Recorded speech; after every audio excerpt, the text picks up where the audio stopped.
Assalamualaikum warahmatullahi wabarakatuh. Perkenalkan, nama saya Windy Aritomo. Saya akan menjelaskan materi kewirausahaan yang ada di semester 5. Saya akan menjelaskan dua materi kewirausahaan. Yang pertama ialah cara mendirikan usaha, yang kedua strategi pemasaran. Pengertian wirausaha. Kewirausahaan atau wirausaha dalam bahasa Inggris dikenal dengan istilah entrepreneurship. Secara sederhana, pengertian wirausaha adalah proses mengidentifikasi, mengembangkan, dan membawa visi ke dalam kehidupan yang berujung dengan dibentuk sebuah usaha. Wirausaha kerap disebut juga wira swasta dan dianggap memiliki definisi yang sama. Sikap dan perilaku seorang wirausahawan. Yang pertama, satu, sikap yang harus dimiliki oleh seorang wirausaha adalah mampu berpikir dan bertindak kreatif dan inovatif. Mampu berkarya berlandaskan etika bisnis yang sehat. Mampu berkarya dengan semangat dan kemandirian. Mampu bekerja tekun, teliti, dan produktif. Mampu memecahkan masalah dan mengambil keputusan secara sistematis dan berani mengambil resiko. Yang kedua, perilaku yang harus dimiliki oleh seorang wirausaha adalah yang pertama, memiliki rasa percaya diri, teguh pendirian, tidak tergantung pada orang lain, berkepribadian yang baik, optimis terhadap pekerjaannya, berorientasi pada tugas dan hasil,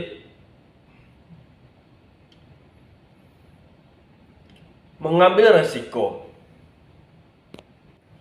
Faktor-faktor untuk menentukan bidang usaha yang akan digeluti. Yang pertama, minat atau bakat. Seseorang yang memiliki minat dari dalam atau bakat dari keturunan akan lebih mudah dan lebih cepat beradaptasi dalam mengembangkan usahanya. Yang kedua, modal. Dalam arti sempit, modal dapat dikatakan sebagai keahlian seseorang. Dengan keahlian tertentu, seseorang dapat bergabung dengan mereka yang memiliki modal uang untuk menjalankan usaha. Yang ketiga, waktu. Setiap usaha memiliki masa yang berbeda-beda. Ada yang dalam jangka waktu pendek, ada pula dalam jangka waktu menengah atau panjang. Yang keempat, laba. Faktor yang perlu dipertimbangkan adalah besarnya margin laba yang diinginkan. Di samping itu, dalam hal laba yang perlu dipertimbangkan adalah jangka waktu memperoleh laba tersebut. Yang kelima, pengalaman. Pengalaman ini merupakan pedoman atau guru agar tidak melakukan kesalahan dalam menjalankan usaha nantinya. Ada 5 sebab atau cara seseorang untuk memulai merintis usahanya. Yang pertama, faktor keluarga pengusaha. Yang kedua, sengaja terjun menjadi pengusaha. Yang ketiga, kerja sampingan. Yang keempat, coba-coba. Yang kelima, terpaksa. Cara memulai usaha. Yang pertama, mendirikan usaha baru. Seseorang memulai usaha dengan mendirikan perusahaan yang baru. Dalam hal ini, yang harus dilakukan adalah mengurus segala sesuatu yang berhubungan dengan badan usaha, mulai dari akte notaris sampai departemen kehakiman. Yang kedua, membeli perusahaan. Usaha ini dilakukan dengan cara membeli perusahaan yang sudah ada. Pembelian usaha dilakukan terhadap perusahaan yang sedang berjalan atau perusahaan yang tidak aktif, tetapi masih memiliki badan usaha. Yang ketiga, kerjasama manajemen dengan sistem waralaba. Model ini dikembangkan dengan memakai nama-nama manajemen perusahaan lainnya. Perusahaan memiliki nama disebut sebagai perusahaan induk, dan perusahaan yang menggunakan disebut franchise. Yang keempat, mengembangkan usaha yang sudah ada. Pengusaha melakukan pengembangan atas usaha yang sudah ada, baik pengembangan berupa cabang atau penambahan kapasitas yang lebih besar. Badan usaha. Badan usaha adalah payung hukum yang membawahi usaha yang dijalankan. Adapun badan hukum yang ada adalah sebagai berikut. Perusahaan perseorangan, firma, perseorangan kompetitor, koperasi, yayasan, perseorangan terbatas. Faktor-faktor penyebab kegagalan usaha. Secara umum, faktor-faktor yang menyebabkan kegagalan terdapat hasil yang dicapai meskipun telah dilakukan studi dan perhitungan secara benar dan sempurna adalah sebagai berikut. Yang pertama, data dan informasi tidak lengkap pada saat melakukan perencanaan. Data dan informasi yang disajikan kurang lengkap sehingga hal-hal yang seharusnya menjadi penilaian tidak ada. Yang kedua, salah perhitungan. Kegagalan dapat pula terjadi karena salah dalam melakukan perhitungan. Misalnya rumus atau cara menghitung yang digunakan salah sehingga hasil yang dikeluarkan tidak akurat. Strategi pemasaran. Pengertian strategi pemasaran. Strategi pemasaran adalah upaya memasarkan suatu produk, baik itu barang atau jasa, dengan menggunakan pola rencana dan taktik tertentu sehingga jumlah penjualan menjadi lebih tinggi.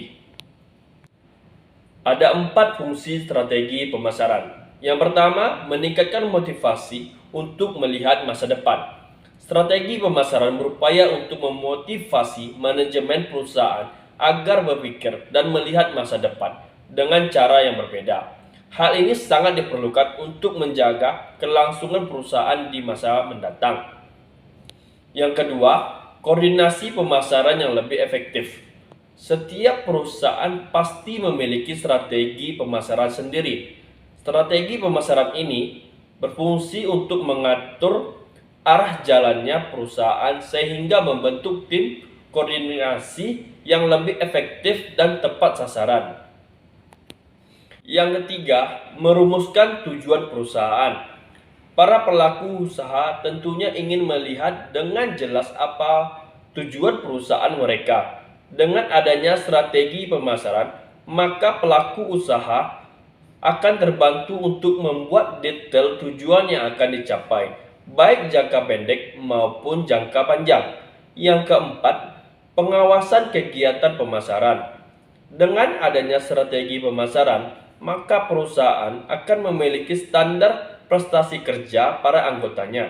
Dengan begitu, pengawasan kegiatan para anggota akan lebih mudah dipantau untuk mendapatkan mutu dan kualitas kerja yang efektif.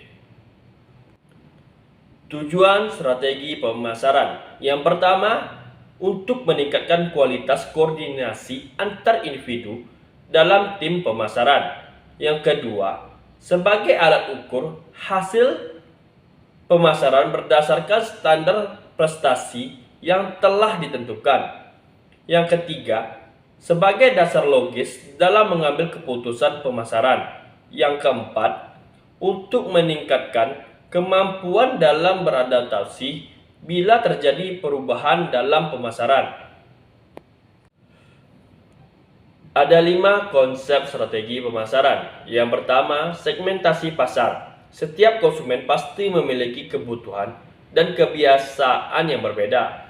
Perusahaan harus melakukan klasifikasi pasar yang sifatnya heterogen menjadi satuan-satuan pasar yang bersifat homogen.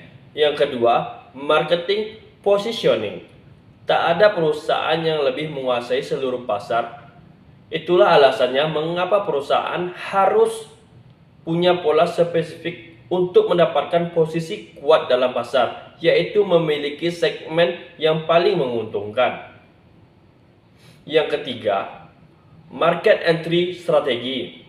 Ini adalah strategi perusahaan untuk bisa masuk pada segmen pasar tertentu.